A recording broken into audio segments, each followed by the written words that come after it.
وبه نستعين رب اشرح لي صدري ويسر لي أمري واحلل عقدة من لساني يفقهوا قولي رب اشرح لي صدري ويسر لي أمري واحلل عقدة من لساني يفقهوا قولي رب اشرح لي صدري ويسر لي أمري واحلل عقدة من لساني يفقهوا قولي أما بعد فأعوذ بالله من الشيطان الرجيم بسم الله الرحمن الرحيم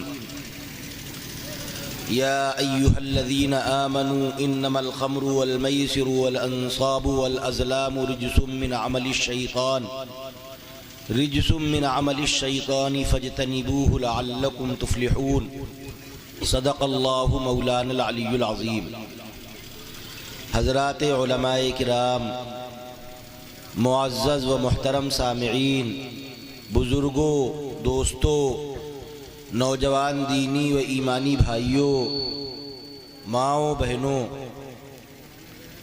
مجھے اس جلسے میں شرکت کرتے ہوئے بہت خوشی محسوس ہوئی تھی پچھلی مرتبہ بھی، اور اس مرتبہ بھی مجھے بہت خوشی ہے کہ اللہ تبارک و تعالیٰ کے فضل و کرم سے آپ کے علاقے کے نوجوان اچھے مقصد میں لگے ہوئے، ایک جوش ہے، ایک جذبہ ہے کہ ہمیں اپنے علاقے کے لیے، اور پھر اللہ اگر توفیق دے تو علاقے سے آگے بڑھ کر قوم کے لیے اور ملت کے لیے کچھ کرنا۔ یہ جذبہ بہت مبارک ہے۔ اللہ تبارک و تعالی جذبوں کی قدر کرتے ہیں۔ کسی کہنے والے نے کہا کہ تم اپنے دل میں مدینے کی آرزو رکھنا، تم اپنے دل میں مدینے کی آرزو رکھنا، پھر ان کا کام ہے جذبے کی آبرو رکھنا، پھر ان کا کام ہے جذبے کی آبرو رکھنا۔ تو یہ ہمارے چھوٹے چھوٹے بھائی اور ان کے ساتھ کچھ بڑے بزرگ بھی شامل ہوں گے، یہ بڑا کام کرنے کی کوشش کر رہے ہیں۔ اللہ تبارک و تعالی اپنے فضل و کرم سے آپ دیکھیے گا انشاءاللہ بہت برکتیں عطا فرمائے۔ انجام اس کے ہاتھ ہے، آغاز کر کے دیکھ، انجام اس کے ہاتھ ہے، آغاز کر کے دیکھ، بھیگے ہوئے پروں سے ہی پرواز کر کے دیکھ، بھیگے ہوئے پروں سے ہی پرواز کر کے دیکھ۔ انجمن اتحاد ملت فاؤنڈیشن جو ہے، اس کے تمام کارکنان بہت قابل مبارکباد ہیں۔ انشاءاللہ ہم جہاں کہیں بھی ہوں گے اور جو کر سکیں گے انشاءاللہ ان بچوں کے لیے، ان نوجوانوں کے لیے ضرور کریں گے۔ اللہ تبارک و تعالی غیب سے ان کی مدد فرمائے۔ بہت اچھا کام۔ آج نوجوان بالکل بے فکر ہو کر زندگی گزار رہے، اپنے بارے میں سوچ رہے۔ انہیں عنوان دیکھیے کتنا پیارا رکھا، قومی، ملی و قومی مسائل کی فکر اور ہماری ذمہ داریاں۔ یعنی یہ مسائل بھی سمجھنا چاہتے ہیں کہ ہمارے کیا مسائل ہیں قوم کے اور ملت کے، اور ان کو حل کرنے کے سلسلے میں ہماری کیا ذمہ داریاں ہیں۔ سب سے پہلے تو میں اپنے آپ کو اور آپ کو مخاطب کر کے ایک ذمہ داری کا احساس دلاتا ہوں، اور اس ذمہ داری کو کیسے نبھائیں اس طرف توجہ دلانا چاہتا ہوں۔ ہمارا مسئلہ کیا ہے اس طرف دیکھیے، یہ نوجوان ہیں، مدرسوں سے وابستہ ہوں گے، اور جیسے مجھے نظر آتے ہیں اکثر ہم سے چھوٹے ہیں، اکثر لوگ بالکل نوجوان۔ ہم علماء کرام کی پھر کسی حد تک بڑے علماء کی عزت کر لیتے ہیں۔ علاقے میں کوئی بڑا عالم آ رہا ہے یا کوئی بڑا عالم ہے، اس کی کچھ نہ کچھ عزت ہو جاتی ہے۔ کچھ نعت پڑھنے والے ہوتے ہیں شعراء، ان کو بھی ہم انعام و اکرام سے نواز دیتے ہیں، ہوتا ہے کہ نہیں؟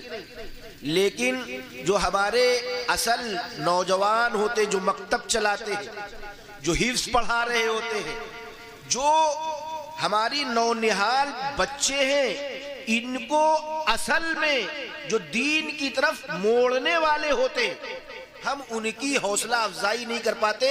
جہاں ہمارے بہت سے ملی مسائل ہیں، وہاں ایک مسئلہ یہ بھی ہے، ہمارے جو نوجوان ہیں اگر ان کی حوصلہ افزائی صحیح معنوں میں کر دی جائے اور علاقے کے لوگ ان کی قدر کرنے لگے، ان کی عزت کرنے لگے، ان کا تعاون کرنے لگے، یقیناً آپ حضرات تعاون کرتے ہوں گے، لیکن احترام کے ساتھ، عزت کے ساتھ ان کو اپنے سروں پہ بٹھائیں، یہ وہ کام کر جائیں گے انشاءاللہ کہ بڑے بڑے لوگ نہیں کر پاتے۔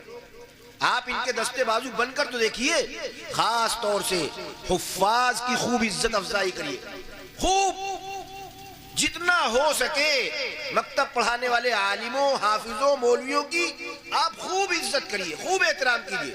اور یہ میں اپنی طرف سے نہیں کہہ رہا، یہ سیرت النبی کا جلسہ ہے، امام الانبیاء حضرت محمد صلی اللہ تعالی علیہ وسلم کی سنت ہے یہ، کہ آقا صلی اللہ تعالی علیہ وسلم قرآن پڑھنے والے اور قرآن سے تعلق رکھنے والوں کی خوب حوصلہ افزائی کرتے تھے، خوب آقا صلی اللہ علیہ وسلم انہیں آگے بڑھاتے تھے۔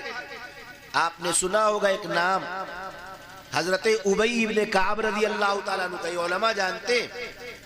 ایک موقع پر امام الانبیاء تاجدار مدینہ حضرت محمد صلی اللہ تعالیٰ علیہ وسلم نے فرمایا، تم میں سب سے اچھا قرآن پڑھنے والے ابی بن کعب۔ اور پھر اللہ کے رسول صلی اللہ تعالیٰ علیہ وسلم نے ان کی حوصلہ افزائی دیکھے کس طرح فرمائی کہ آقا صلی اللہ تعالیٰ علیہ وسلم نے بتایا، اے ابی، اللہ نے تم کو سلام کہلوایا۔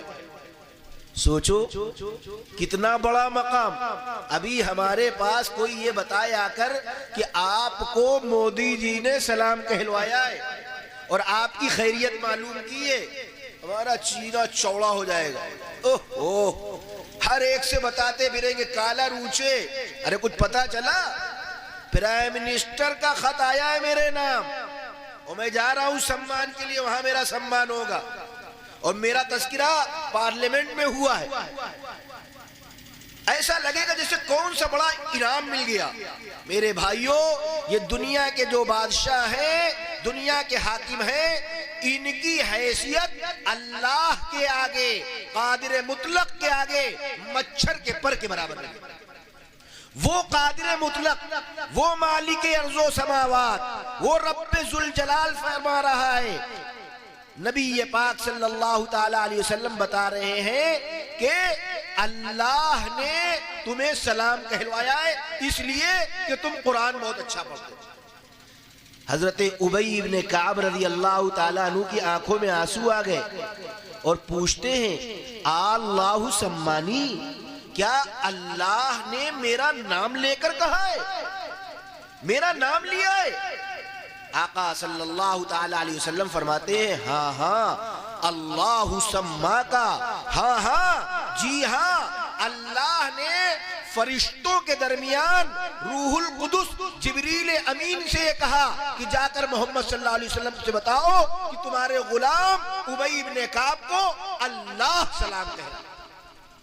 سوچئے جس رب کی سے ہم اور آپ سلامتی کی دعا مانگتے ہیں، وہ رب جس کو خود سلامتی کی دعا دے، وہ کتنا نصیب والا ہوگا، کتنا بڑا ہوگا۔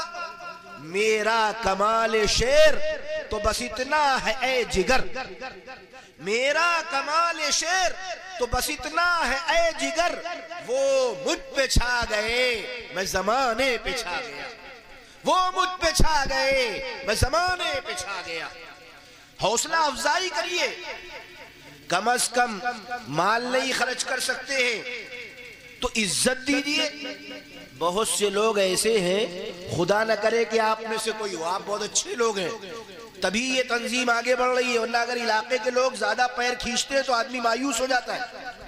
اللہ کرے کہ آپ میں سے کوئی نہ ہو، لیکن بہت سے لوگ ایسے ہوتے ہیں کہ خود بھی کچھ نہیں کرتے، کچھ نہیں، لیکن اگر یہ بیچارے حافظ علماء کچھ تنظیم بنا کر کچھ کام کرتے ہیں تو بجائے ان کی مدد کرنے، ان کے دستے بازو بننے، ان کے پیٹ میں مروڑ پیدا ہو جاتا ہے، ان کا دل حسد سے لبریز ہو جاتا ہے اور ادھر ادھر بدنام کرنے کے لیے ادھر ادھر کی باتیں خام خواہ پھیلایا کرتے ہیں۔ ارے ہوتا ہے کہ نہیں ہوتا ہے؟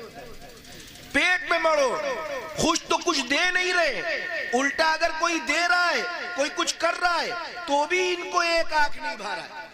ہوتا ہے کہ نہیں؟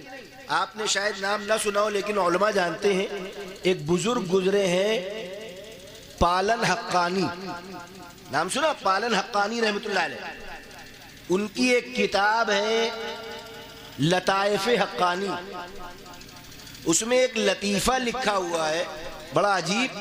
حضرت فرماتے ہیں کہ بخیلوں کی بھی قسمیں ہوتی ہیں، بخیل جو کنجوس ہوتا ہے اس کی بھی کئی قسمیں ہوتی ہیں۔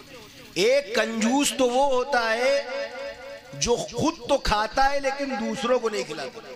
ہوتے ہیں ایسے کنجوس کی نہیں، خود تو بڑھیا بڑھیا کھا رہا ہے، اپنے گھر میں سب کچھ ہے، لیکن کوئی مانگنے والا آ گیا تو سوکھی روٹی بھی نہیں دیتا ہے کہ یہ بھی مرغی کو کھلائیں گے اپنی، اس کے لیے دوسروں کے پاس کچھ نہیں۔ ہمارے مدرسوں میں بعض بچے ہوتے ہیں ایسے جو چابی جو ہے اپنی گردن میں ٹانگے رہتے ہیں، بکسے کی چابی گردن میں، اور چپے سے تالا کھولیں گے گردن جھکا کے، اور بکسے کے اندر جو چورا اور جو بسکٹ اور جو گھر سے دال موٹ آئی ہے بکسے کے اندر منہ ڈال کے کھاتے ہیں تاکہ کسی کو پتہ نہ چل پائے کہ کیا ہے۔ اور کبھی کبھی رات میں بھوک لگتی تو رات میں بھی اٹھ کے کھا لیتے ہیں، اور صبح یاد نہیں رہتا ہے تو کہتے پتہ نہیں میرا بسکٹ کس نے چرا لیا، کہتے ہیں لگتا ہے کمرے میں جنات رہتے ہیں، اور ہم لوگ کے پاس شکایت لے کر آتے ہیں اور ہم لوگ مسئلہ حل نہیں کر پاتے، کیونکہ جب چور خود ہی دعویٰ کرے، جب قاتل خود ہی کہے کہ قاتل خود ہی جب FIR لکھوا دے تو کہیں پکڑا جائے گا۔ اب آدمی سمجھ رہا ہے اس نے تو کچھ کیا نہیں، دوسرے کو ڈھونڈ رہا اور دوسرے نے واقعی کچھ نہیں کیا ہے، تو کہاں سے پکڑ لو گے؟ تو ایسا بہت ہوتا ہے۔ تو ایک بخیل وہ ہوتا ہے جو خود تو خوب کھاتا ہے لیکن دوسرے کے لیے اس کے پاس کچھ نہیں، ایک یہ بخیل۔ ایک اس سے اوپر درجے کا ہوتا ہے، اس کا افسر کہہ لیجیے، اس کا استاد کہہ لیجیے، وہ ہوتا ہے جو نہ خود کھاتا ہے نہ دوسرے کو کھلاتا ہے، وہ بس جوڑ جوڑ کے الذی جمع مالا وعددہ، جو مال جمع کرتا ہے اور گن گن کر رکھتا رہتا ہے، خوش ہوتا رہتا ہے، آج 1000 ہمارے کھاتے میں ہو گئے اور اگلے مہینے 1200 ہو گئے اور 1800 ہو گئے اور 3600 ہو گئے، اور یہی کرتے کرتے ایک دن قبر میں چلا جاتا ہے اور وہ پیسے کچھ چھوڑ جاتا ہے۔ بیچارہ گندے سندے میلے کچیلے کپڑے پہنے ہوئے، بہت سے لوگوں کو دیکھا ہوگا ٹارچ جلاتے بند کرتے، ذرا سا راستہ دکھا پھر بند، تاکہ سیل چلے 2 سال 5 سال۔ چپل نہیں پہنتے ہیں کہ چپل گھس جائے گی۔ ایسے ایسے بخیل، میں اپنی طرف سے نہیں کہہ رہا، علماء سے پوچھو، جاہز ایک بہت بڑے عالم گزرے، ان کی باقاعدہ کتاب ہے کتاب البخلا، اس میں بخیلوں کے واقعات لکھے، عربی ادب کی بہت اہم کتاب کتاب البخلا، اس میں 20 واقعات۔ ایک چھوٹا سا واقعہ میں بتاؤں، جب بات آ گئی کہ ایک شخص تھا بہت بڑا بخیل، بہت بڑا بخیل، وہ اپنے درخت پر جب کھجور توڑنے کے لیے کسی کو چڑھاتا، اب بتاؤ کھجور کا درخت ہے، وہ پورا باغ ہے، سینکڑوں درخت ہے، 50 لاکھ اس میں کھجور ہے، اگر کوئی آدمی توڑنے والا 2-4 کھجور کھا لے گا تو کیا کمی آ جائے گی؟ ارے آئے گی کوئی کمی؟ کچھ نہیں کمی آئے گی، پتہ بھی نہیں چلے گا۔ لیکن وہ اتنا بڑا بخیل تھا کہ جس کو درخت پر چڑھاتا پورا انتظام کر دیتا کہ ایک کو کھجور کھا نہ پائے۔ وہ کیا کرتا، کہتا ہے یہ لو پانی پیو، کلی تھوڑا سا پانی منہ میں رکھو، جب نیچے اترنا تو یہ پانی تھوکنا، تبھی تمہیں اجرت دی جائے گی، ورنہ تمہیں پیسہ نہیں ملے گا۔ ایسے ایسے بخیل۔ تو ایک بخیل وہ ہوتا ہے جو نہ خود کھاتا ہے نہ کھلاتا ہے، جس کا قرآن میں اللہ نے ذکر کیا الذی جمع مالا وعددہ، ان کے اوپر صرف پیسے کی ہوس رہتی ہے کہ کسی طرح پیسہ بڑھ جائے، پیسہ ہو چاہے جیسا ہو۔ مفتی شفیع عثمانی صاحب رحمت اللہ تعالی علیہ ایک بہت بڑے بزرگ گزرے ہیں، انہوں نے ایک واقعہ لکھا، وہ پڑوس کے ملک ہجرت کر گئے تھے، وہاں رہنے لگے تھے، لکھا کہ ہمارے اس ملک کے بارے میں کہ یہاں ایک مسلمان تاجر تھا، اس سے کوئی بات کرو، وہ کہتا اگر 4 پیسے کا فائدہ ہوگا تو ہم یہ کام کریں گے، اگر 4 پیسے کا فائدہ ہوگا تو ہم یہ کام کریں گے ورنہ نہیں کریں گے۔ اس کا یہ جملہ ہر وقت زبان پر رہتا ہے۔ اس سے اگر کوئی پوچھتا کہ بھیا غلہ بیچو گے، کہتا کیوں نہیں بیچیں گے اگر 4 پیسے کا فائدہ ہوگا۔ بھیا فلاں جگہ چلو گے، دعوت میں چلو گے، ارے 4 پیسے کا فائدہ ہوگا تو کیوں نہیں چلیں گے۔ ہر بات میں 4 پیسہ 4 پیسہ 4 پیسہ 4 پیسہ۔ اللہ کے رسول صلی اللہ علیہ وسلم نے فرمایا، صحیح حدیث ہے، کہ تم جس حال میں زندگی گزارو گے اسی حال میں تمہاری موت آئے گی، اور تم پھر اسی حال میں میدان حشر میں اٹھائے جاؤ گے۔ اب چونکہ وہ ہر وقت چار پیسہ ایسا اس کے دماغ پر طاری تھا کہ جب مرنے لگا تو کسی نے پوچھا کہ بھائی جان جنت میں یا جہنم میں کہاں کا ارادہ ہے؟ تو کہنے لگا جہاں 4 پیسے کا فائدہ ہوگا، جہاں 4 پیسے کا فائدہ ہوگا وہاں جائے، ہر وقت 4 پیسہ۔ تو جب یہ فکر سوار ہو جاتی ہے تو آدمی 1 روپیہ نہیں دے پاتا۔ حالانکہ امام الانبیاء تاجدار مدینہ حضرت محمد صلی اللہ تعالی علیہ وسلم نے قسم کھا کر فرمایا، ہمارے نبی ایسے کہ جن کی صداقت کی گواہی دشمن بھی دیتے، جن کی سچائی کی امانت داری کی بات اور چرچے وہ لوگ بھی کرتے تھے جو آپ کی جان کے دشمن تھے، آپ کے مشن کے دشمن تھے، آپ کے راستے میں کانٹے بچھاتے تھے، آپ کو پھانسی کے پھندے پر چڑھا دینا چاہتے تھے۔ لیکن جب ان سے پوچھا جاتا کہ یہ بتاؤ محمد صلی اللہ علیہ وسلم سچے ہیں کہ نہیں ہیں، تو ہر ایک کہتا تھا سب کچھ کہہ سکتے ہیں لیکن محمد عربی کو جھوٹا نہیں کہہ سکتے، وہ سچے ہیں امانتدار۔ تو ہم مسلمانوں کا تو یہ عقیدہ ہے کہ آقا کی ایک بات سچی، تو آقا صلی اللہ علیہ وسلم کو کسی بات کے بتانے کے لیے قسم کھانے کی ضرورت ہے؟ قسم تو ہم لوگ جب کھاتے ہیں جب لگتا ہے کہ مانے گا نہیں اس لیے قسم کھا لو، آقا کو قسم کھانے کی ضرورت نہیں، لیکن آقا نے قسم کھا کر فرمایا کہ اللہ کی قسم کھا کر کہتا ہوں اللہ کے راستے میں خرچ کرنے سے تنگی نہیں آتی، پیسہ کم نہیں ہوتا۔ تم خرچ کر کے دیکھو، میری ملاقات ایسے لوگوں سے ہے اور مجھ سے خود لوگوں سے بات چیت ہوئی جنہوں نے یہ بات مجھ سے کہی الگ الگ انداز میں۔ لکھنؤ کے ایک صاحب بہت بڑے تاجر تھے، انتقال ہو گیا، بہت اللہ نے نوازا، وہ کہتے تھے ہم سے کہ مولوی صاحب آپ لوگ کہتے ہیں اللہ کے راستے میں 1 خرچ کرو اللہ 10 دیتا ہے، قسم کھا کر کہتے کہ میرا ذاتی تجربہ ہے کہ کم سے کم 100 دیتا ہے۔ یقین کے ساتھ، اعتماد کے ساتھ اللہ کے راستے میں خرچ کر کے تو دیکھو۔ یمحق اللہ الربا ویربی الصدقات، اللہ سود کو، جس کا بھی ذکر ہو رہا تھا، سود کو مٹا دیتا ہے۔ بظاہر لگتا ہے کہ ہم نے 1000 دیا قرض اور ہمارے پاس 1500 آئے، لیکن اللہ فرماتا ہے کہ یمحق اللہ الربا، اللہ سود کو مٹا دیتا ہے، یہ 1500 ایسے ہو جائیں گے کہ 1000 کے برابر بھی نہیں رہیں گے۔ وَيُرْبِ الصَّدَقَاتِ، اور صدقات کو پروان چڑھاتا ہے۔ تم نے 1000 میں سے 500 دیے، 500 بچے، تم سمجھ رہے ہو 500، لیکن اللہ اس میں ایسی برکت دے گا کہ 5000 سے زیادہ کام آ جائے گا۔ اعتماد تو کرو، اللہ پر بھروسہ تو کرو۔ وَعَلَىٰ رَبِّهِمْ يَتَوَكَّلُونَ، ایمان والوں کی صفت یہ ہے کہ وہ اپنے رب پر بھروسہ کرتے ہیں۔ تو میں بتا رہا تھا ایک بخیل وہ ہوتا ہے جو خود تو کھاتا ہے لیکن دوسرے کو نہیں کھلاتا، ایک اس سے اوپر کا ہوتا ہے جو نہ خود کھاتا ہے نہ کھلاتا ہے۔ ایک علاقے میں ایسے ہی ایک بخیل تھا، اس کا معاملہ یہ تھا کہ اس کے پاس تھوڑا سا دیسی گھی تھا، تو جب کھانے بیٹھتا تو اپنے پورے پریوار کے ساتھ بیٹھتا اور اپنے بکس کے اندر وہ دیسی گھی کی بوتل لگتا اور کھانے پر بیٹھتا تو کہتے گھی تو لے آؤ، گھی کے بغیر کیسے کھانا کھاؤ، گھی لے آؤ۔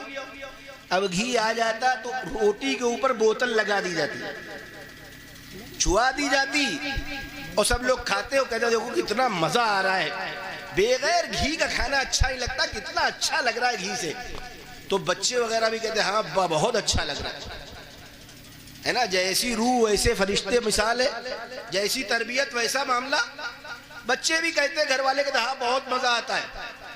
ایک دن وہ کسی کام سے چلا گیا بکس میں گھی بند کر کے، دوسرے دن جب آیا تو کہا کہ کل تو تم لوگ کو کھانا اچھا نہیں لگا ہوگا، گھی کے بغیر کھانا تو اچھا نہیں لگا ہوگا، ہم چلے گئے تھے گھی بکسے میں رہ گیا۔ کہا ابا ایسا نہیں ہے، آپ بکسے میں بند کر کے چلے گئے تھے، ہم لوگوں نے روٹیاں بکسے پہ لگا کے کھائی، بڑا مزہ آیا۔ تو کہا ایک دن بغیر گھی کے نہ کھانا کھا لینا، گھی ضروری ہے، ایک دن بغیر گھی کے نہیں چلتی روٹی، ہر روز گھی ضرور چاہیے تم لوگوں۔ ایسے بخیل بھی ہوتے، تو یہ دوسرے درجے کے بخیل جو نہ خود کھاتے ہیں نہ کھلاتے ہیں۔ ایک اس سے بھی اوپر کا بخیل ہوتا ہے، اس کا بھی افسر، اس کو مجھے اس وقت بتانا ہے۔ وہ نہ خود کھاتا ہے نہ کھلاتا ہے، بلکہ اگر کوئی کسی کو کھلاتا ہے تو بھی اس کے مروڑ ہوتا ہے، اس کے پیٹ میں درد ہونے لگتی ہے، اس وقت بھی الجھن ہونے لگتی ہے کہ یہ کیسے کھا رہا ہے، اس کو کیسے کھلایا جا رہا ہے۔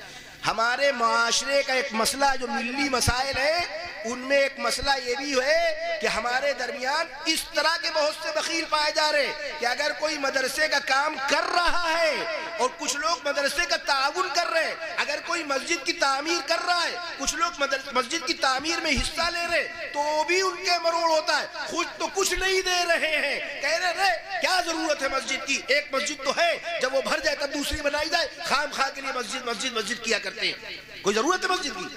مدرسہ کھول دیا، دھندا بنا رکھا ہے، کوئی آدمی آیا مجھے بیماری ہے کچھ تعاون کر دیجئے، نہیں، ارے جوان ہو جاؤ خود سے اپنا علاج کرو، کسی کے لیے کچھ پیسہ نہیں، کوئی مدد نہیں۔ اور اگر کوئی کر دے مدد اس کی تو اس کے کان بھرنے پہنچ جاتے ہیں، مروڑ پیدا ہو جاتا ہے کہ ایسا تم نے کیوں کیا، وہ بہت بے غیرت ہے، وہ فلاں ہے دھماکہ، سارا پیسہ لے لو، سارا گھر لے لو، سب تم ہی لے لو۔ تو وہ لوگ تماشا دکھانے والے تھے، کہنے لگے کسی ایسے شخص کی اس سے ملاقات ہو گئی ہے جس کے پیٹ میں مروڑ ہوئی، اب کچھ نہیں ملے گا، بس اب کچھ نہیں ملے گا۔ اور بات سچی۔ تو میرے عزیزوں، میرے بھائیوں، ہمیں اور آپ کو چاہیے کہ ہم ایسے آدمی بنے جو مناع خیر نہ ہو۔ قرآن میں اللہ نے فرمایا ایک کافر کا ذکر کرتے ہوئے کہ مناع خیر تھا، خیر کے کاموں کو روکنے والا، بند کرنے والا۔ ہم اور آپ مسلمان بنے، ہر دینی کام میں آگے بڑھ کر تعاون کریں، کچھ نہ ہو سکے تو کم از کم دعا کریں، کچھ نہ ہو سکے تو جو لوگ کام کر رہے ہیں ان سے محبت رکھیں۔ ایک مسئلہ ہم نے ذکر کیا، اس مسئلے کا حل۔ اور میرے بھائیوں، مسائل تو بہت سے ہیں آج کے حالات میں، بہت سے مسائل۔ حفاظ کی قدر یہ ایک بہت اہم مسئلہ، اور میں نے جیسے آپ سے کہا امام الانبیاء حضرت محمد صلی اللہ تعالی علیہ وسلم کی سیرت و سنت، ہم محمد صلی اللہ علیہ وسلم کے عاشق اور غلام۔ کوئی کہیں بیٹھا ہو، یہ یہاں بیٹھے، یہ یہاں بیٹھے، ہم یہاں بیٹھے، ہم سب امام الانبیاء حضرت محمد صلی اللہ تعالی علیہ وسلم کے امتی اور غلام۔ دوسرے ہم سے اسی لیے حسد کر رہے ہیں، اسی لیے ان کو عداوت ہے کہ محمد صلی اللہ علیہ وسلم وہ تو مکے کے تھے، وہ تو عرب کے تھے، یہ کیسے ان سے محبت کر رہے ہیں؟ میرے آقا تیرے جلووں کی ذوق انجمن انجمن، میرے آقا تیرے جلووں کی ذوق انجمن انجمن، تیرا ذکر مبارک چمن در چمن، ہر جگہ آپ کا ذکر۔ آقا صلی اللہ تعالی علیہ وسلم نے بڑی حوصلہ افزائی فرمائی حفاظ کی، علماء کی۔ آپ کو بتاؤں میں کیا مقام ہے، قرآن سے وابستہ ہو جاؤ، بڑا مقام۔ ایک صاحب ہیں غلام، کیا ہے غلام، ان کا نام بتائیں ہم، ان کا نام ہے سالم مولا ابی حذیفہ، نام یاد رہے گا، سالم مولا ابی حذیفہ غلام تھے، ان کو خرید کر آزاد کیا گیا تھا۔ قرآن بہت اچھا پڑھتے تھے۔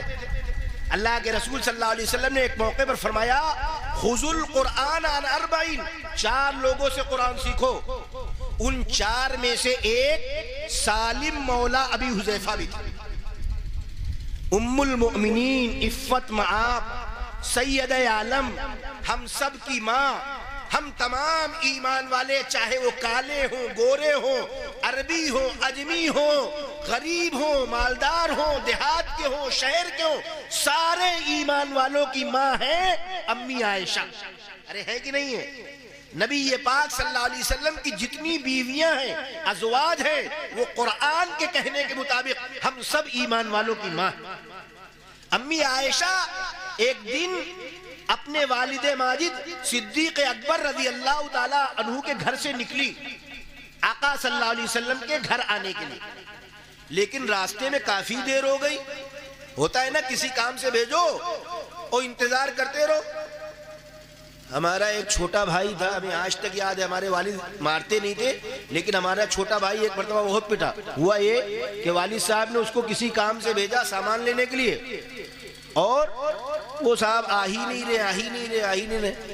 بہت دیر کے بعد ڈھونڈا گیا تو ایک جگہ چھپے ہوئے تھے. ہم لوگوں نے پوچھا کیا ہوا, کہاں, کاہے کے لیے؟ تو پتا یہ چلا کہ 10 روپے جس جو دیے تھے سامان لینے کے لیے, تو راستے میں بکری کھڑی تھی, اس کو دکھا کے لے لے لے, اور بکری نے کھا لیا وہ نوٹ. اب جب بکری نے کھا لیا وہ نوٹ تو اب ڈر کے مارے سامان کا اس کہاں سے لے اور سامنا کیسے کرے.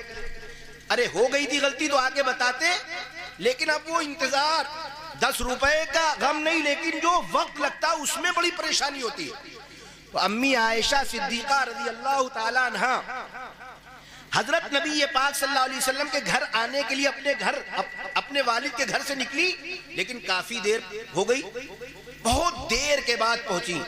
تو آقا صلی اللہ تعالیٰ علیہ وسلم نے پوچھا, ہماری بہنیں بھی توجہ سے سنیں, آقا صلی اللہ تعالیٰ علیہ وسلم نے پوچھا, ما حبسکی, اے عائشہ دیر کیوں ہو گئی, اتنی دیر کیسے ہو گئی, تم تو بہت پہلے آ جاتی, راستہ تو اتنا لمبا نہیں تھا, اتنی دیر کیسے ہو گئی؟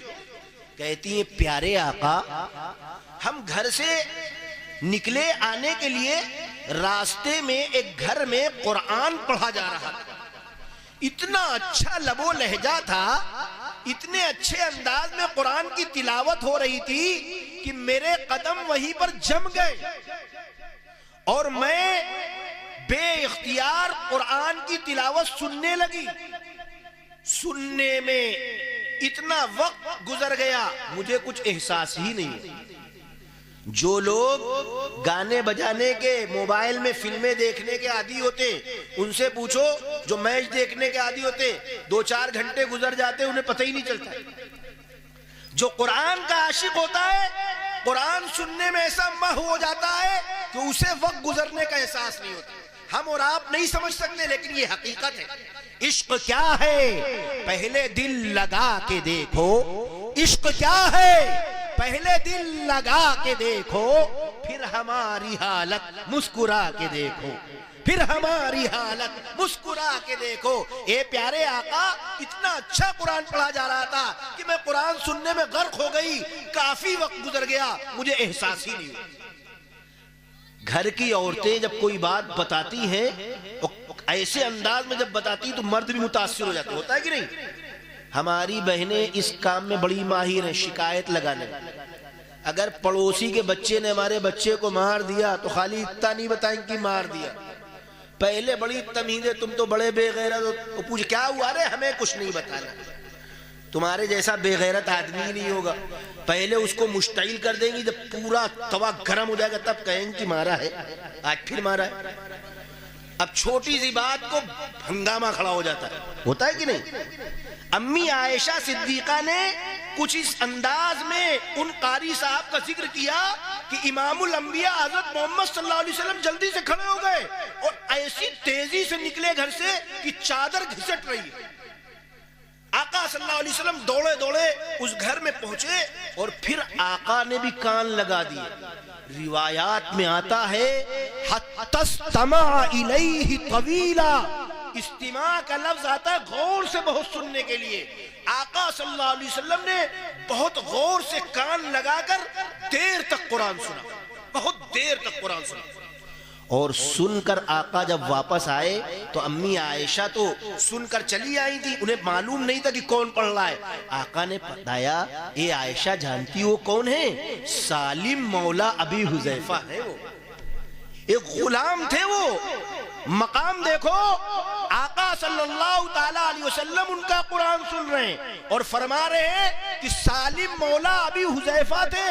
اور پھر آقا صلی اللہ تعالیٰ علیہ وسلم نے ایک ایسی بات ارشاد فرمائی کہ رب ذوالجلال کی عزت کی قسم, اس کی عظمت کی قسم, اس کی بڑائی اور اس کی کبریائی کی قسم, پوری ایمانی غیرت کے ساتھ یہ بات کہہ رہا ہوں, کوئی ایسے جوش میں نہیں, پوری ایمانی غیرت کے ساتھ, ہوش و حواس کے ساتھ میں یہ بات کہہ رہا ہوں کہ اگر یہ بات مل جائے آقا کی اور پھر پوری کائنات نہ ملے تو ہم کہیں گے یہ بات مل جائے, پوری کائنات اس پر قربان. جانتے ہیں کیا فرمایا آقا نے؟ جانتے ہیں؟ بہت توجہ سے سننا. آقا نے جانتے ہیں کیا فرمایا؟ بڑی عجیب بات. آقا نے فرمایا الحمدللہ الذی جعلنی مثلہ جعل فی امتی مثلہ. الحمدللہ الذی جعل فی امتی مثلہ. تمام تعریفیں اس اللہ کے لیے ہیں جس نے سالم مولا ابی حذیفہ جیسے لوگوں کو میری امت میں پیدا فرمایا. سوچو تو کتنی بڑی بات. ساری دنیا اس پر خوش، ہم اور آپ اس پر خوش کہ ہم آقا کی امت میں پیدا ہو گئے. بڑے بڑے لوگوں کی آرزو رہی، دوسری قوموں کی لوگوں کی یہ آرزو رہی کہ کاش کہ ہم محمد صلی اللہ علیہ وسلم کی امت میں پیدا ہوتے. اور جو امت میں ہے وہ اس پر شکر ادا کر رہا ہے کہ ہم محمد صلی اللہ علیہ وسلم کی امت میں پیدا ہو گئے. لیکن ہم اور آپ شکر ادا کرتے ہیں کہ نہیں؟ کہنے والے نے کیا خوب کہا، ایک مسلمان کو یہ سوچنا چاہیے، چاہے وہ غریب ہو یا امیر، ایک مسلمان کو یہ سوچنا چاہیے مل گئے شاہدی اور کیا چاہیے، کاہے کا غم. محمد صلی اللہ علیہ وسلم کی امتی بن گئے، بڑا مقام تو مل ہی گیا. جب بڑا مقام مل گیا تو چھوٹی دولت عزت اس کی کیا عادت؟ مل گئی تو ٹھیک، نہیں ملی تو کوئی بات نہیں. ایک مسلمان کو یہ سوچنا چاہیے مل گئے شاہدی اور کیا چاہیے.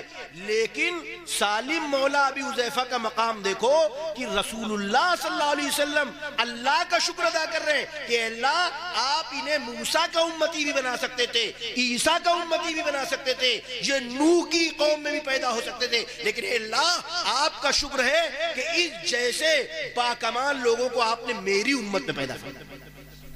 تو آپ کو شکر ادا نہیں کرنا چاہیے کہ اللہ نے ایسے نوجوانوں کو آپ کے علاقے میں پیدا فرمایا جنہوں نے تنظیم بنا کر علاقے کے لیے کچھ کام کرنے کی آرزو اور تمنا کی ہے اور عزم و ارادہ کیا. شکر ادا کرنے کا مقام ہے کہ نہیں؟ اور یاد رکھو یہ کوئی مولوی نہیں کہہ رہا، امام الانبیاء حضرت محمد صلی اللہ علیہ وسلم نے فرمایا ہے من لم یشکر الناس لم یشکر اللہ. جو لوگوں کا شکریہ ادا نہیں کرتا، جو لوگوں کا احسان نہیں سمجھتا، وہ اللہ کا بھی احسان نہیں کرتا. بہت سے لوگ ہیں ان کی دعوت کرو کھلاؤ پلاؤ تو منہ پر کہتے ہیں کہ کسی کا کوئی احسان نہیں، اللہ نے کھلایا بندے نے کھایا. ارے کہتے کہ نہیں کہتے؟ حالانکہ یہ تعلیم نہیں ہے. حدیث میں دعا کیا سکھلائی گئی؟ کیا سکھلائی گئی؟ اللہم اطعم من اطعمنی. اصل تو اللہ کھلانے والا ہے، لیکن یہاں پر اس نے یہ سبب بنا اے اللہ آپ اس کو کھلائیے جس نے مجھے کھلایا. ٹھیک ہے اصل خالق مالک اللہ ہے، لیکن اس وقت اللہ نے تمہارا رزق اس بندے کے ذریعے دیا، اس لیے اس کا شکر ہونا چاہیے، اس کی حوصلہ افزائی اور زور سے دعا پڑھنا چاہیے تاکہ اس کو یہ احساس ہو کہ ہماری قدر کرنے والا ہے. یہ تھوڑی نہ ہوتا ہے کسی کے باپ کا نہیں کھایا اللہ نے کھلایا، کھا رہے اس کے دسترخوان پہ صبح سے اس کے گھر والوں نے محنت کی، بچوں نے پکایا ہے، تیار کیا ہے، ٹھاٹ سے کھا لیا پیٹ بھر کے، تو کہہ رہو کہ اللہ نے کھلایا بندے نے کھایا، کسی کے باپ کا احسان نہیں. شرم آنا چاہیے. ایسے ہی ہمارے درمیان جو بچے کام کر رہے ہیں ہم کو اور آپ کو ان کا احسان ماننا چاہیے، شکریہ ادا کرنا چاہیے. من لم یشکر الناس لم یشکر اللہ. جو شکریہ ادا نہیں کرتا لوگوں کا، وہ اللہ کا بھی شکر ادا نہیں کرتا.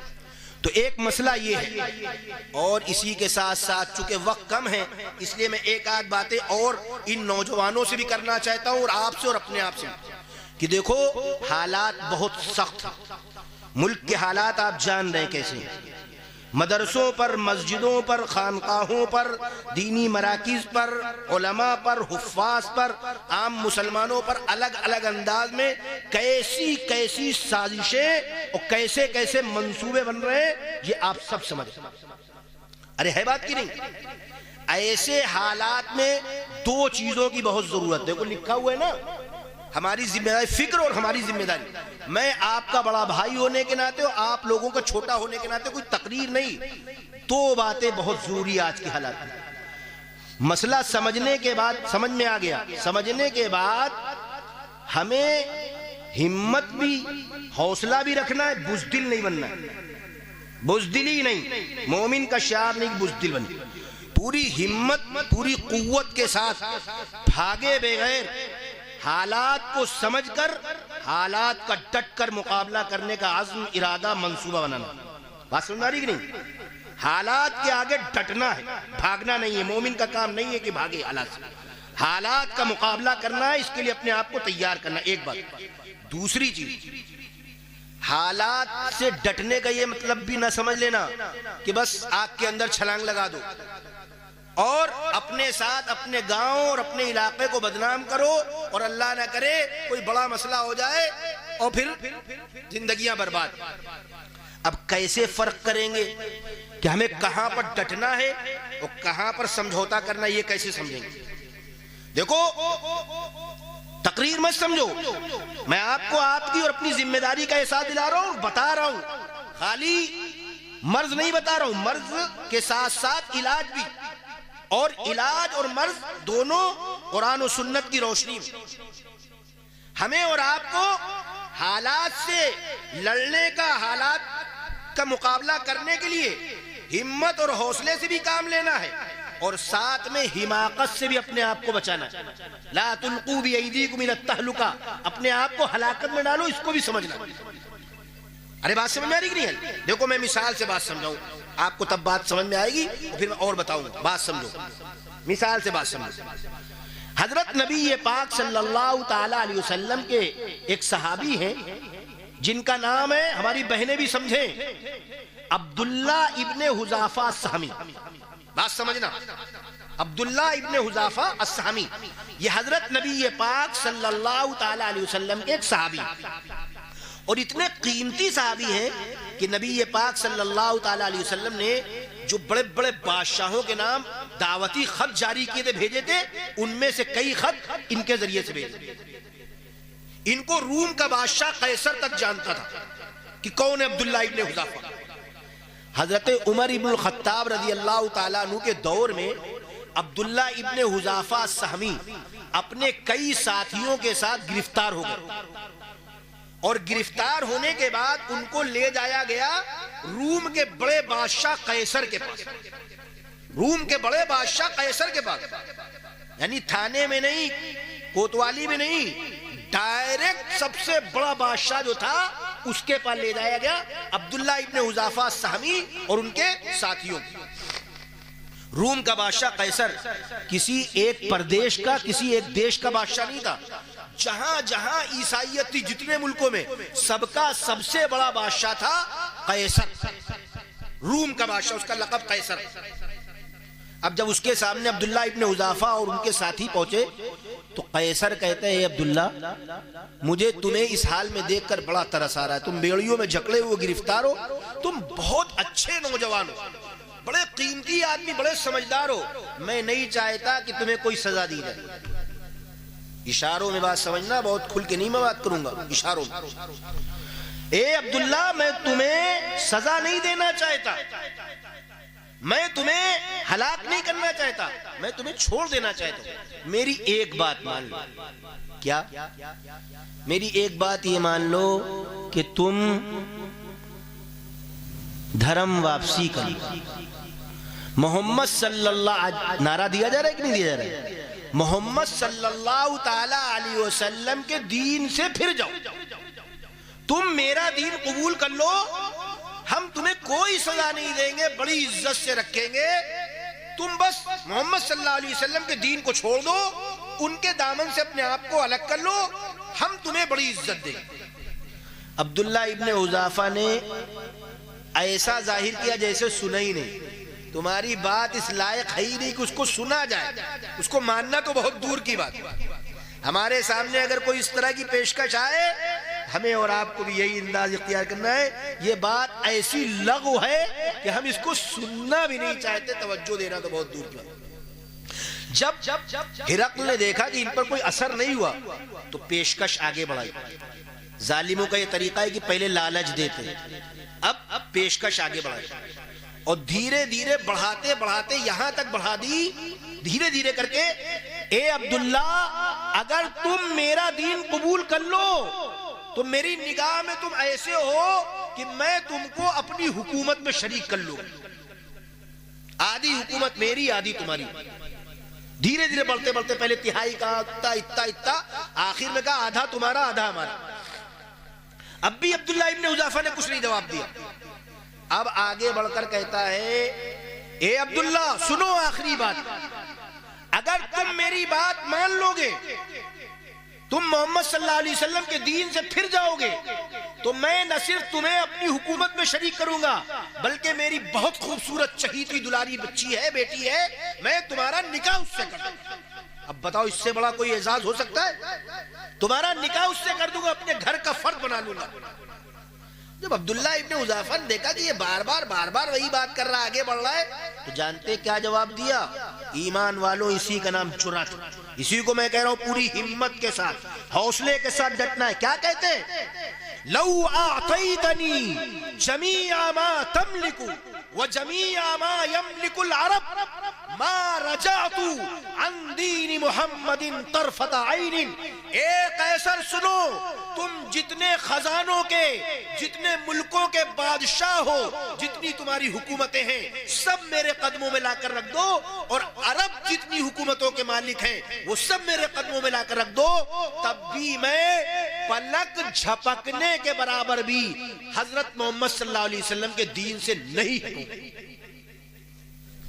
پوری زندگی کی تو بات الگ کی ہے، اور آدھی ادھوری حکومت تو بات کی چیز۔ دنیا کے سارے خزانے، عرب و عجم کی ساری دولتیں میرے قدموں میں رکھ کر چاہو کہ میں ایک سیکنڈ کے لیے، پلک جھپکنے میں کتنا ٹائم لگتا ہے، ایک سیکنڈ کے لیے بھی میں محمد صلی اللہ علیہ وسلم کے دین سے نہیں ہوں۔ تم نے سمجھا کیا ہے؟ محمد صلی اللہ علیہ وسلم کے امتی کو لالچ سے تم دین چھڑواؤ گے؟ ناصح تیری زحمت کا بہت شکریہ، لیکن ناصح تیری زحمت کا بہت شکریہ، لیکن دیوانہ سمجھ بوجھ کے دیوانہ بنا، دیوانہ سمجھ بوجھ کے دیوانہ بنا ہے۔ محمد صلی اللہ تعالی علیہ وسلم کا امتی دنیا کے مسائل، دنیا کے مصائب، دنیا کی مشکلات سے گھبرانے والا نہیں۔ اور دنیا نے دیکھ لیا، غزہ کے شہیدوں نے وہ منظر پیش کر کے دکھا دیا کہ کس طرح محمد صلی اللہ علیہ وسلم کے فرزانے اور محمد صلی اللہ علیہ وسلم کے دیوانے اور شریعت کی حفاظت کرنے والے اپنی اولاد کی، اپنے عزیزوں کی، اپنے گھر بار کی کس طرح قربانی دیتے ہیں، لیکن کبھی بھی دین محمد سے سمجھوتا نہیں کرتے۔ آج کے دور کی مثال زندہ جاوید سب کے سامنے۔ تو میرے عزیزوں، میرے بھائیوں، ڈٹنا ہے، جمنا۔ آج تکبیر کی سینوں میں دبی رکھتے ہیں، زندگی مثل بلال حبشی رکھتے ہیں۔ ہمیں اور ہمارا ملک کا جو قانون ہے وہ ہمیں اس کی اجازت دیتا ہے کہ ہم اپنے مذہب کے ساتھ وفادار رہیں۔ یہ ملک کا آئین بھی کہتا ہے، کوئی ملک کی خلاف ورزی بھی نہیں ہے کہ ہم اپنے دین پر، اپنی شریعت پر جمے ہوئے ہیں۔ سب آپ کہیں بھی معلوم کر لیے، کوئی یہ نہیں کہے گا کہ آپ غلط کر رہے ہیں۔ آپ جمیے، ڈٹیے، اپنے دین پر عمل کریے، کوئی غلط بات نہیں ہے۔ اب جب عبداللہ ابن حذیفہ السہمی نے اس طرح دو ٹوک جواب دیا تو جانتے ہیں پھر کیا ہوا؟ پھر یہ ہوا کہ روم کے بادشاہ نے لالچیں دینا شروع کی۔ لالچ، ابھی لالچ دے رہا تھا، اب جب کام نہیں چلا تو دوسرا رخ اختیار کیا، ڈرانا دھمکانا۔ کہا اچھا سیدھی انگلی سے گھی نہیں نکلے گا تو ٹیڑھی کرنا پڑے گی۔ اس نے کہا بھی ہم بتاتے ہیں۔ پھر کیا کیا؟ ایک بڑا سا کڑھاؤ ملایا، اس میں تیل کھولایا۔ جب خوب تیل کھڑکڑ کھڑکڑ کھڑکڑ کھڑکڑ کھولنے لگا، گرم ہو گیا تیل، تو عبداللہ ابن حذیفہ السہمی کے ایک ساتھی کو بلایا اور اس میں ڈال دیا، تیل میں ڈال دیا۔ اب چند منٹ گزرے کہ وہ بالکل جسم جل کر کوئلہ، ہڈیاں دکھنے لگی۔ عبداللہ ابن حذیفہ السہمی کی آنکھوں میں آنسو آ گئے۔ روم کے بادشاہ نے جب آنسو دیکھے تو کہا دیکھو میں اسی لیے تم سے کہہ رہا تھا، ہم چاہتے نہیں تمہیں یہ سزا دیا، آخر تم پریشان ہوئے، ہم اسی پریشانی سے تم کو بچانا چاہتے۔ عبداللہ ابن حذیفہ مسکرا کر کہتے ہیں تم غلط سمجھے، ہماری آنکھ میں جو آنسو ہیں وہ اس لیے نہیں ہے کہ ہمیں اپنے ساتھی کی شہادت پر رونا ہے، بلکہ مجھے افسوس اس بات کا ہے کہ میرے پاس ایک جان ہے، تم ڈالو گے وہ جل جائے گی، ختم ہو جائے گی۔ جسم راکھ ہو جائے گا. کاش کہ میرے پاس 100 جانیں ہوتی اور ایک ایک کر کے میں حضرت محمد صلی اللہ تعالی علیہ وسلم کی عزت آبرو اور ان کے دین پر نثار کرتا. مجھے افسوس اس بات پر، رونا اس بات پر آ رہا ہے کہ میرے پاس ایک جان. تیر پر تیر چلاؤ تمہیں ڈر کس کا ہے؟ تیر پر تیر چلاؤ تمہیں ڈر کس کا ہے؟ سینہ کس کا ہے میری جان، جگر کس کا؟ جب اس طرح سے ڈٹے جمے تو جانتے ہیں پھر کیا ہوا؟ روم کے بادشاہ نے کہا اے عبداللہ تمہاری ایمانی غیرت کو سلام ہو، میں تمہیں رہا کرتا ہوں، چھوڑ دیتا ہوں. اثر ہو گیا اس کے دل پر. لیکن ایک بات میری مان لو.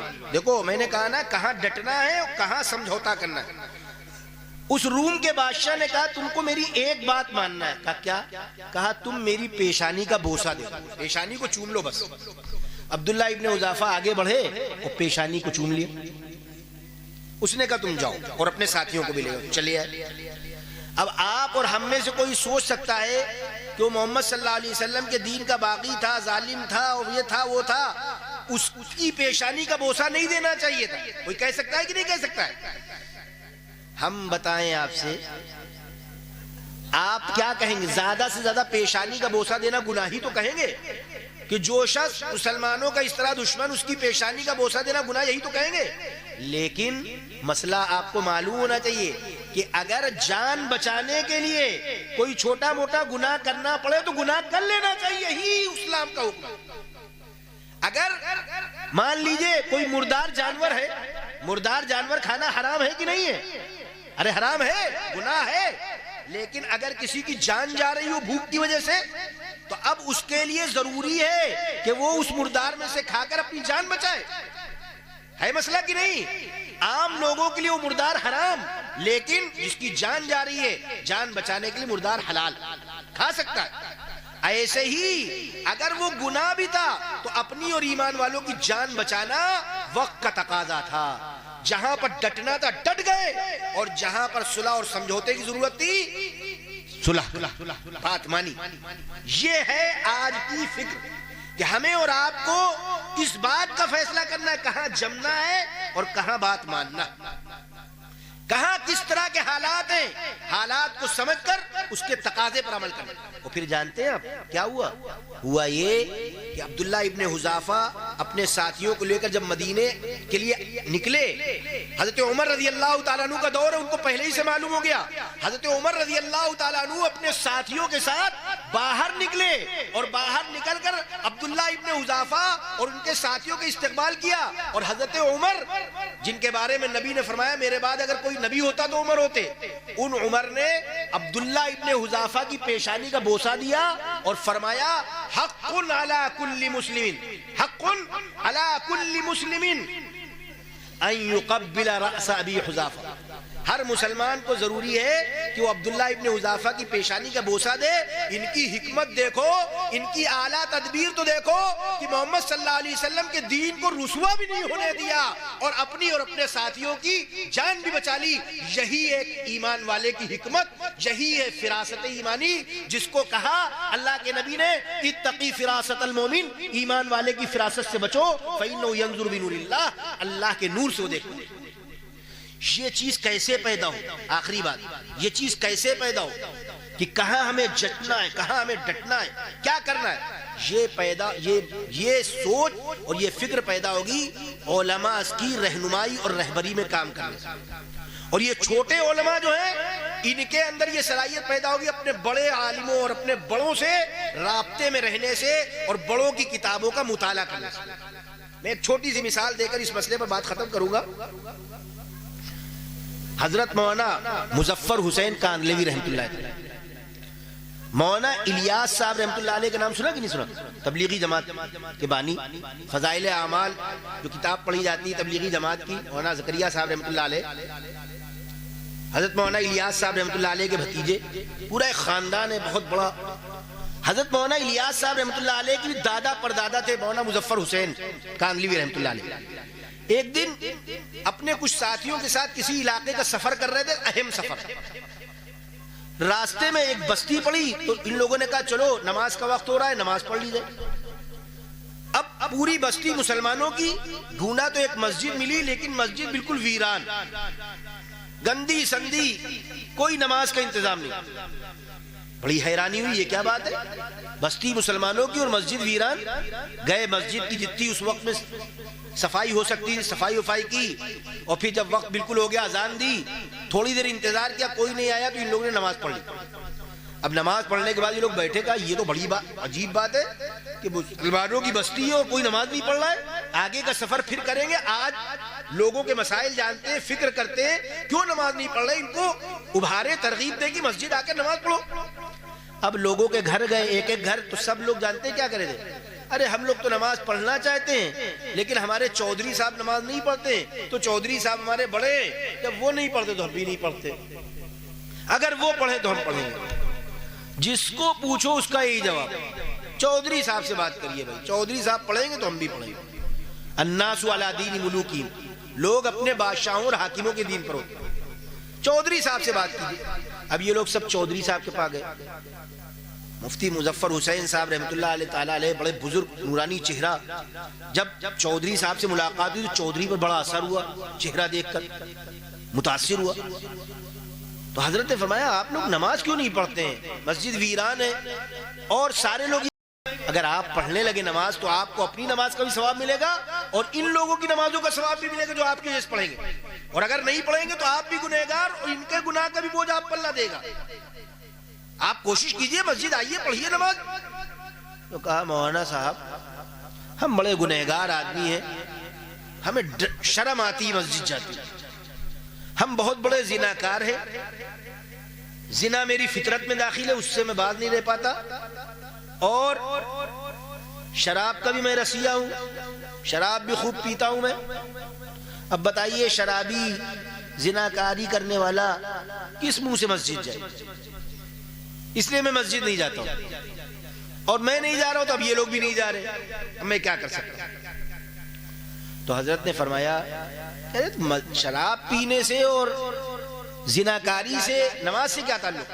تو کہا ہم شراب پیتے رہیں اور زناکاری کرتے رہیں اور نماز پڑھیں؟ کہا بالکل، کہا ہم دیکھیے زناکاری اور شراب نہیں چھوڑ پائیں گے، کہا ٹھیک ہے نماز پڑھو۔ کہا ایک مسئلہ اور ہے، ارے وہ تو بتانا ہی بھول گئے، وہ کہتا ہے ہم بتانا ہی بھول گئے، بات یہ ہے کہ نماز سے پہلے وضو کرنا پڑتا ہے اور اگر ناپاک ہو تو نہانا پڑتا ہے۔ ہم زنا کے اتنے رسیہ اور عادی ہیں کہ ہم اتنا ٹائم نہیں کہ ہمارے وقت نہائے دھوئے پاک ہو، ہم نہیں کر پائیں گے۔ تو حضرت نے فرمایا تم بغیر نہائے اور بغیر وضو کے نماز پڑھو۔ اب اگر آپ کسی مولوی سے مسئلہ معلوم کریں کہ بتائیے بغیر وضو کی نماز پڑھی جا سکتی ہے اور ناپاک ہو تو بغیر غسل کی نماز پڑھی جا سکتی ہے، تو مفتی صاحب کیا فتویٰ دیں گے؟ بالکل نہیں، پہلے نہائیے پھر وضو پھر نماز پڑھیے، اگر بے وضو وضو کریے پھر نماز پڑھیے، یہی مسئلہ تو بتائیں گے۔ لیکن یہی ہم بتا رہے ہیں کہ دیکھو اس کو کہتے کس کے ساتھ کس طرح کا معاملہ کرنا، یہ فراست پیدا کرنی ہے آپ کو ہر جگہ، بس وہی مسئلہ نہیں، تدبیر بھی کوئی چیز ہے۔ مسئلہ تو مفتی بتائے گا لیکن ساتھ ساتھ مسئلے کا حل بھی بتائے گا، تمہارا جو مسئلہ اس کا حل کیا ہے۔ خالی ڈاکٹر کا کام یہ نہیں ہے کہ خالی دوا لکھ دینا، دوا کہاں ملے گی، کیسے کھائی جائے گی، اور اگر ہمدرد ہے تو اس کو دوا کھلا کے فٹ کر دینا، یہ اصل کام، خالی بتا دینا کام نہیں ہے۔ حضرت مفتی مظفر حسین صاحب نے کہا کہ تم بغیر وضو کے بغیر غسل کے بھی نماز پڑھو، جہاں ڈٹنا ہے ڈٹو، جہاں دبنا ہے دبو، یہاں دب گئے کہا تم بغیر وضو کے نماز پڑھو، کہا آپ کہہ رہے ہیں، کہا ہم کہہ رہے ہیں۔ اب پورے علاقے میں شور ہو گیا کہ چودھری صاحب کل فجر کی نماز پڑھیں گے، اب سب نے کہا ہم بھی پڑھیں گے۔ اب وہاں وعدہ لے کے آ گئے کہ بغیر وضو بغیر غسل کے نماز پڑھیں گے، شراب نہیں چھوڑیں گے، زناکاری کرتے رہیں گے، کہا ٹھیک آؤ۔ اب وہاں سے وعدہ لے کر آئے، رات میں عشاء کی نماز پڑھ لی، کھانا وانا کھا لیا مفتی مظفر حسین صاحب نے، اس کے بعد بہت صبح ابھی باقی تھی، اٹھ گئے اور تہجد کی نماز میں سر سجدے میں رکھ کر بلک بلک کر اللہ سے مانگ رہے، اے اللہ میرا جتنا کام تھا میں نے کر دیا، اب باقی ہدایت دینا آپ کا۔ رو رو کر تڑپ تڑپ کر مانگ رہے، اللہ آپ دلوں کے مالک ہیں، دلوں کو موڑنے والے آپ ہیں. انک لا تہدی من احببت ولکن اللہ یہدی من یشاء. اے لوگو، اللہ نے اپنے نبی کو مخاطب کر کے کہا کہ کامل ہدایت آپ نے، کامل ہدایت تو اللہ دے گا، آپ تو رہنمائی کر سکتے، بتا سکتے. نبی پاک صلی اللہ علیہ وسلم چچا کو، ابو طالب کو ایمان کی دعوت دیتے رہے، لیکن نہیں نصیب میں تھا، نہیں ہوا. اللہ جس کو چاہے ہدایت دے. پھر کیا ہوا؟ رو رہے ہیں، مانگ رہے ہیں. اب جب صبح اٹھا، وعدے کے پابند ہوتے تھے پہلے لوگ، صبح اٹھے جب چودھری صاحب نماز پڑھنے کے لیے، تو پہلے دل میں خیال آیا بہت دنوں کے بعد نماز پڑھنے جا رہا ہوں، لاؤ کپڑے بدل کر جاؤں. کپڑے تو لوگ بدل کے جاتے ہیں نا، کہا لاؤ کپڑے بدل کے جائیں. مجمع میں جا رہے ہیں، سارے لوگ رہیں گندے کپڑوں میں نہیں جائیں گے، بڑھیا کپڑے نکلواتے ہیں. اب جب پہننے لگتے ہیں سوچتے ہیں کہ یار کپڑے جب پہن ہی رہے ہیں تو لاؤ ہاتھ منہ دھو ہی لیں، ہاتھ منہ دھو کے پہنے. اب یہ تو اپنے طور پر کام کر رہے ہیں، لیکن اللہ تعالیٰ نظام بنا رہا ہے. یوسف کو لوگوں نے کنویں میں ڈالا، لیکن اللہ نے سارا نظام بنا رکھا تھا کہ ان کو کیسے مصر کا حاکم بنانا ہے، اس کا ایک ذریعہ تھا کنویں میں ڈالنا. منزل تو کوئی اور ہی تھی، ڈور تو کسی اور ہی کے ہاتھ میں تھی. رب قدیر کے فیصلے ہو رہے ہیں. وہ کہہ رہا چلو اب چل کے منہ ہاتھ دھو لیں. اب جب منہ ہاتھ دھونے جاتا ہے تو سوچتے ہیں کہ لاؤ یار اب جب آ ہی گئے تو لاؤ پانی ڈالیے، اور پھر دھیرے دھیرے کر کے پورا غسل ہو جاتا ہے، اور پھر نماز پڑھنے آتے ہیں. اب مفتی مظفر حسین صاحب اور سارے لوگ ہیں، نماز ہو رہی ہے، اور پھر دعائیں ہوئی، اور اللہ تعالیٰ نے ہدایت کے فیصلے کر دیے. وہ شخص جو نماز پڑھنے کو تیار نہیں تھا، اللہ نے اس کے ذریعے سے پورے کے پورے علاقے کو ہدایت اور رہنمائی. بہت بڑے خود بزرگ بنے. کیا معلوم ہوا؟ معلوم یہ ہوا کہ ہر جگہ لاٹھی نہیں چلانا ہے، حکمت سے، مصلحت سے، موعظت سے، تدبر سے کام لے کر اپنے مسائل کو حل کرنا ہے. کون سا مسئلہ کس طرح کا ہے، اس کا ادراک کرنا، احساس کرنا. اور میں نے پھر بتایا یہ ایسے موبائل دیکھنے سے نہیں سمجھ میں آئے گا. اس کے لیے علماء سے رابطہ کرنا پڑے گا، بیٹھنا پڑے گا. اور جو ہمارے علماء جن کو عوام کی رہبری کرنا ہے، ان کو خوب کتابوں کا مطالعہ کرنا، اپنے بڑوں سے ہر وقت رابطے میں رہنا ہے، تب جا کر یہ چیز پیدا ہوگی. تو میرے عزیزوں، میرے بھائیوں، آج کے حالات میں بہت بیدار رہنے کی ضرورت ہے. اپنے ملک کی ایک ایک چیز کی، یہ ہماری چیز ہے، اس کی ہمیں حفاظت کرنا ہے. کسی طرح کا علاقے میں کوئی وواد نہ ہو، سب لوگ آپس میں متحد ہو کر پروان چڑھیں، آگے بڑھیں. اس کے لیے ہمیں اور آپ کو اتحاد کے ساتھ، حکمت کے ساتھ کام کرنا ہوگا. اور مجھے بیان کرنا تھا لیکن مفتی صاحب نے بیان کر دیا، اور مولانا نیاز صاحب نے بھی کہا تھا کہ علاقے کے لوگ شراب کی لت لگا رہے. ارے بھائی شراب پیو گے تو پھر کیا کام کرو گے؟ تب تو پھر شراب ہی پی. شرابی آدمی کچھ کام کر سکتا ہے؟ جس کا جسم بھی صحیح نہیں، عقل بھی صحیح نہیں، وہ کیا کرے گا کام؟ وہ تو مردہ ہے ایک طرح سے. اس لیے شراب نہیں، کسی طرح کے بھی نشے سے اپنے آپ کو بچاؤ، بالکل دور نہ جاؤ. جو لوگ اگر اس کے عادی بن گئے کسی درجے میں، آج سے ابھی سے طے کریں گے انشاءاللہ ہمیں کام کرنا ہے. ان چیزوں کو ہماری زندگی میں کیا کام کرنے والے نوجوانوں کے پاس اس کا کہاں. اگر اس کے چکر میں پڑ گئے تو پھر ہمارے ساتھ جو لوگ شراب کے عادی ہو جائیں گے، ان کے سامنے ان کی بہنوں بیٹیوں کی عزتیں نیلام ہوں گی، اور وہ ایسے بزدل ہو جائیں گے تو کچھ نہیں کرتے. اسی لیے اللہ کے رسول صلی اللہ علیہ وسلم نے فرمایا 3 لوگوں پر جنت حرام ہے. ایک وہ شخص جو شراب کا عادی ہے، دوسرے وہ شخص جو ماں باپ کا نافرمان ہے، تیسرے وہ شخص جو دیوس ہے، یعنی جس کے سامنے اس کے گھر میں بے حیائی ہوتی ہے وہ کچھ نہیں کر پاتا. اور جو شراب کا عادی ہوتا ہے وہ اسی طرح کا دیوس ہو جاتا ہے. اس کو شراب کے نشے کی وجہ سے کچھ پتہ ہی نہیں ہے کہ اس کے گھر میں کیا کیا ہو رہا ہے، کون کون سی بے حیائی، کون کون سی بے غیرتی ہو رہی ہے. اس کو تو بس نشہ چاہیے اور کچھ نہیں چاہیے. اس لیے میرے عزیزوں، میرے بھائیوں، شراب کو ہر برائی کی جڑ کہا گیا. رأس کل خطیئۃ، ہر برائی کی جڑ ہے شراب. اس لیے شراب سے اور کسی بھی طرح کے نشے سے اگر کچھ کام کرنا ہے تو اپنے آپ کو دور کرنا ہوگا. اے غلام شہ کونین سوار اپنا عمل، آئینہ وقت کا پھر تجھ سے جلا مانگا. آپ وہ نوجوان بنو کہ جس نوجوان کی اللہ کے عرش پر جس کی بات ہو. اللہ کے نبی نے فرمایا نا ایک موقع پر کہ اللہ 7 طرح کے لوگوں کو اپنے عرش کے سائے میں رکھے گا. ہم پوری حدیث تفصیل میں نہیں جائیں گے. 7 طرح کے لوگوں کو اپنے عرش کے سائے میں رکھے گا جس دن اللہ کے عرش کے سائے کے علاوہ کوئی سایہ ہی نہیں ہوگا. سورج قریب آ گیا ہے, سب پریشان. 7 طرح کے لوگ ٹھاٹ سے موج سے اللہ کے عرش کے سائے میں. ان 7 میں سے ایک جانتے کون ہوگا؟ وَرَجُلٌ وَشَابٌ نَشَأَ عَلَى عِبَادَةِ اللَّهِ. ایک وہ نوجوان ہوگا جو اللہ کی عبادت پر پروان چڑھا ہوگا, برائیوں سے دور ہوگا, گناہوں سے دور ہوگا. اور وہ نوجوان ہوگا جو تقوی کے ساتھ, عبادت کے ساتھ, لوگوں کی فکر کرنے کے ساتھ زندگی گزارتا ہوگا, اللہ کا چہیتا ہوگا. تو ایسے نوجوان بنو, ایسے نوجوان بنو. اے چراغ شام ہستی تو نہ جل سکے تو گل ہو, اے چراغ شام ہستی تو نہ جل سکے تو گل ہو. یہ سسک کے جینا کوئی زندگی نہیں ہے. اللہ تبارک و تعالی کہنے سننے سے زیادہ عمل کی توفیق عطا فرمائے. وآخر دعوانا الحمدللہ رب العالمین. دعا کر لیجئے مختصر. بسم اللہ الرحمن الرحیم. اللهم صل على محمد وعلى آل محمد كما صليت على إبراهيم وعلى آل إبراهيم إنك حميد مجيد. اللهم بارك على محمد وعلى آل محمد كما باركت على إبراهيم وعلى آل إبراهيم إنك حميد مجيد. ربنا ظلمنا أنفسنا وإن لم تغفر لنا وترحمنا لنكونن من الخاسرين. ربنا آتنا في الدنيا حسنة وفي الآخرة حسنة وقنا عذاب النار. اللهم إني أعوذ بك من الجبن وأعوذ بك من البخل والجبن وأعوذ بك من الغلبة الدين وقهر الرجال. اللهم إني أعوذ بك من الهم والحزن وأعوذ بك من العجز والكسل وأعوذ بك من البخل والجبن وأعوذ بك من غلبة الدين وقهر الرجال. اللهم اكفني بحلالك عن حرامك وأغنني بفضلك عمن سواك. اے کریم آقا, اے رحیم آقا, ہمارے گناہوں کو معاف فرما دے, ہماری خطاؤں سے درگزر فرما. اے کریم آقا, اے رحیم آقا, اپنی محبت, اپنی معرفت ہمارے دلوں میں پیدا فرما دے.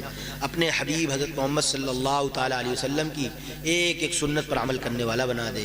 اے اللہ, بزرگان دین, اولیاء اللہ, صحابہ کرام کی عظمت دل میں پیدا فرما دے. جیسے وہ نبی پاک صلی اللہ علیہ وسلم کے طریقے پر چلتے تھے ویسے ہی ہمیں بھی چلنے والا بنا دے. اے کریم آقا, اے رحیم آقا, دلوں میں محبت پیدا فرما دے, ایک دوسرے کے کام آنے والا بنا دے, ایک دوسرے کے خیر خواہ بنا دے, آپس میں اتحاد پیدا فرما دے, آپس میں ایک دوسرے کی ہمدردی اور خیر خواہی کا جذبہ پیدا فرما دے. اے کریم آقا, دلوں میں جو بغض ہے, عداوت ہے, نفاق ہے, اے اللہ ان مرضوں سے ہمارے دلوں کو پاک فرما دیجیے. اے کریم آقا, اے رحیم آقا, یہ جو مجمع بیٹھا ہوا ہے اس کو جو بھی ضرورت ہے, جو بھی حاجت ہے, اللہ سارے لوگوں کی ساری ضرورتیں پوری فرما دیجیے. اے کریم آقا, اے رحیم آقا, اس مجمع میں جو لوگ بھی ہیں اے اللہ ان کی جو بھی مشکلیں ہیں, جو بھی تکلیفیں ہیں, جو بھی بیماریاں ہیں, جو بھی قرضے وغیرہ ہیں, جس طرح کے بھی مسائل ہیں, اے کریم آقا, اے رحیم آقا, اپنے حبیب حضرت محمد صلی اللہ علیہ وسلم کے صدقے و طفیل میں تمام لوگوں کی تمام پریشانیاں دور فرما دیجیے. ہر ایک کو خوشی کی, عافیت کی, صحت کی زندگی عطا فرما دیجیے. اے کریم آقا, جو ہمارے عزیز رشتہ دار اس دنیا سے رخصت ہو چکے ہیں, اے کریم آقا, سب کی بال بال کی مغفرت فرما دیجیے, ان کو قبر کے عذاب سے محفوظ رکھیے. اے اللہ, جنت الفردوس میں اعلیٰ مقام عطا فرمائیے. اے کریم آقا, اے رحیم آقا, جو باتیں کہی گئیں, سنی گئیں, اے اللہ محض اپنے فضل و کرم سے قبول فرما لیجیے, اور جو کمیاں خامیاں ہوں اے اللہ محض اپنے فضل و کرم سے انہیں معاف فرما دیجیے. اے اللہ, جن لوگوں نے اس جلسے میں جس طرح کا بھی تعاون کیا ہے اے اللہ سب کے تعاون کو قبول فرمائیے. اے اللہ, اس تنظیم کی حفاظت فرمائیے, اس تنظیم کے لوگوں کو ہر طرح کی ترقیات سے نوازیے, خوب کام کرنے کا حوصلہ اور جذبہ پیدا فرمائیے, ان کے کاموں کو قبول فرمائیے. اے کریم آقا, اے رحیم آقا, کل عالم میں مسلمانوں کو عزت, ترقی عطا فرمائیے, سرخروئی عطا فرمائیے, غلبہ عطا فرمائیے. دینی شعائر کی, دینی مساجد, مدارس, مراکز کی, خانقاہوں کی غیب سے حفاظت فرمائیے. اے کریم آقا, جو مانگا وہ بھی عطا فرمائیے, جو نہیں مانگ سکے وہ بھی عطا فرمائیے. اے اللہ, ہمارے مانگنے سے ناراض نہ ہوئیے. اے کریم آقا, جن لوگوں نے دعاؤں کے لیے کہا ہے یا جن کا حق ہے اے اللہ سب کی دعائیں قبول فرمائیے ان کے حق میں. ربنا تقبل منا انک انت السمیع العلیم وتب علینا انک انت التواب الرحیم. وصلی اللہ تعالی علی خیر خلقہ محمد وآلہ وصحبہ اجمعین برحمتک یا ارحم الراحمین.